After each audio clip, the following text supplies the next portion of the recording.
Talk channel မှာပြန်လည်ကြိုဆိုလိုက်ပါတယ်ဒီနေ့ပြပြပေးတော့မယ့်အကြောင်းအရာလေးကတော့ဒီကွန်ပျူတာမှာဒီအတန်ကအမှုဖြစ်နေတဲ့ဥစ္စာတွေအတန်အလုံးမလုံးတဲ့ဥစ္စာတွေ sound system error ဖြစ်နေတဲ့ဟာလေးကိုဘယ်လိုမျိုးဖြေရှင်းသွားမလဲဆိုတဲ့အကြောင်းအရာလေးကိုပြပြပေးတော့မှာဖြစ်ပါတယ်ဒီဗီဒီယိုလေးကိုအဆုံးထိကြည့်ရှုပေးဖို့အတွက်တောင်းဆိုပါတယ်ပထမဆုံးဒီ this ကွန်ပျူတာထဲက manage ဆိုတဲ့နေရာကိုတောက်ပါမယ်ရောက်ပြီဆိုရင်ဒီ device manager လေးကိုဝင်ပါမယ်ပြီးတော့လို့ရှိရင်ဒီအောက်နေနဲ့ဆွဲချလို့ရှိရင်ဒီ sound video and game controller ဆိုတဲ့ဟာလေးကိုဝင်ပါမယ်အဲ့မှာဒီအပွားပါနော်ဒီ high definition audio device တချို့ဒီ laptop မှာကတော့ဒီ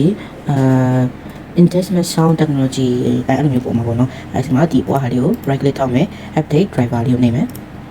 ပြီးရင်ဒီ search automatically မဟုတ်ဘဲနဲ့ဒီ browse my computer for driver လေးကိုနှိပ်မယ်ပြီးရင် let me pick for at least ဆွဲညာလေးကိုနှိပ်မယ်ပြီးရင် next လေးကိုနှိပ်မယ် yes ပေါ့နော်အဲ့ဒါဆိုရင်ပြီးတော့ပါပြီဒါပြီးလို့ရှိရင်သူကို